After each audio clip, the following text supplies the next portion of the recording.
Alright, now that we have this additional command here, and you may have any number of other conditions, let's make a quick note of one very important thing. Now, I failed to mention in the last video that this set of conditions right here that we are evaluating with an OR is separated from this other condition by a set of parentheses. It's wrapped in its own little set. Now, what does this do? Well, this indicates to the program that we have to look at this first before we look at the broader scope. It's like it's in its own little world of evaluation. So it is very, very similar to, I'm sure you've heard in math, PEMDAS for our order of operations. Parentheses comes first, and in math this is followed by exponents, multiplication, division, addition, and subtraction. In programming, it is a very similar concept where parentheses come first. So that is my note on the order of operations. And in order to test yourself a little bit, maybe remove that and try to bear that in mind of how and or work out. Now, let's go over what might be a very exciting alternative to this chain of else-if blocks. We can replace all of this stuff with what is called a switch statement.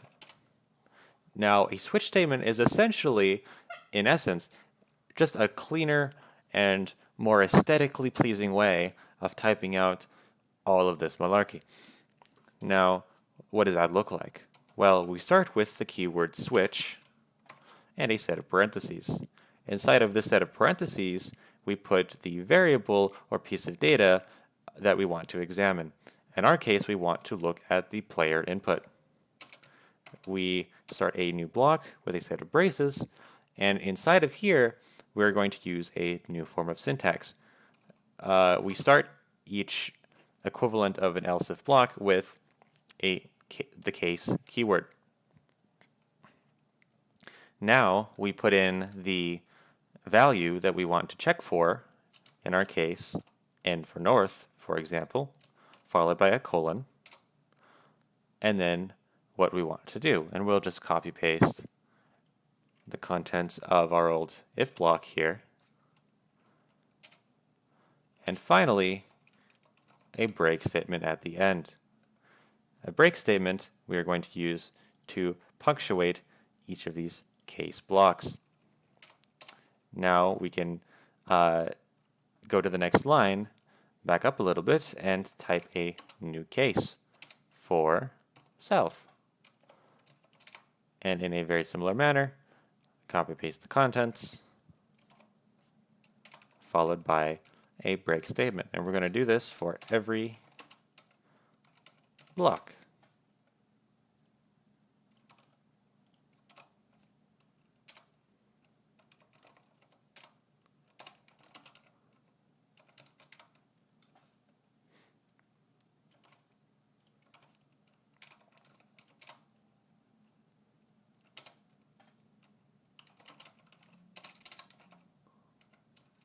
Now, something to note about adapting our wait case into this switch statement is that we check if it is wait and then use the logical operator and along with our conditions.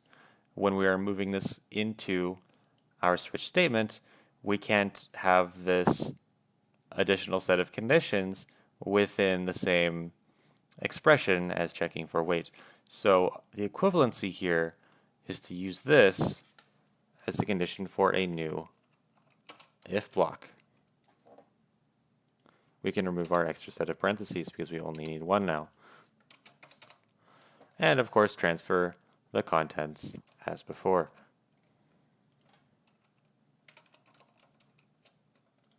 Still ending with this break statement down here. Now, what exactly does all this mean? Well, we are taking our input here, and JavaScript is going to go case by case,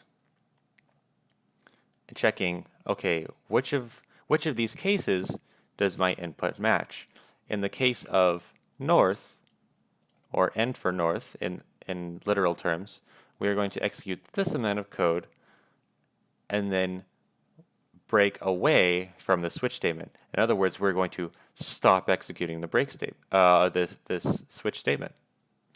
If we didn't include a break statement here, then what would happen is this would execute, followed by the contents of this. It would just ignore this case here and just execute all of this code as well before finally reaching our second break statement.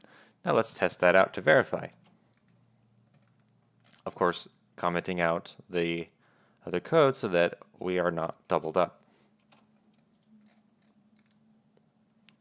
Going to reload, give our player the name of Nuggets, do our typical stat stuff, and finally we're going to try entering N for north. Now notice we get our feedback for north about being too scared of the dragon, as well as the feedback for moving south, even though we did not type S for south. That is because it found, okay, our case is N, therefore we are going to execute the contents of this entire case, not break out of the switch statement, and just continue on our merry little way until we finally find a break statement that tells us to stop. Now let's re-add our break statement and make sure that that does not happen.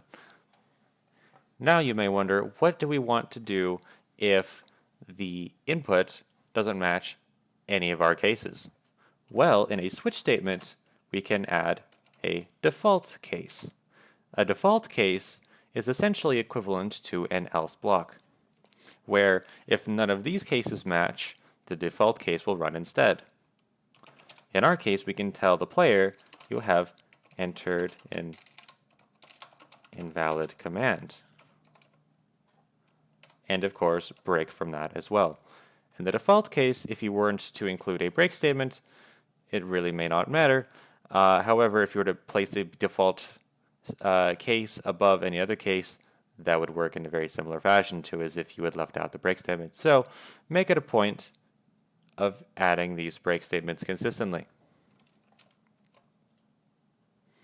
Now that we have our switch statement here, we really don't need any of this other code. So in addition to commenting it out, we can just remove it. And our program works exactly the same as before, in addition to letting them know if they've entered an invalid command.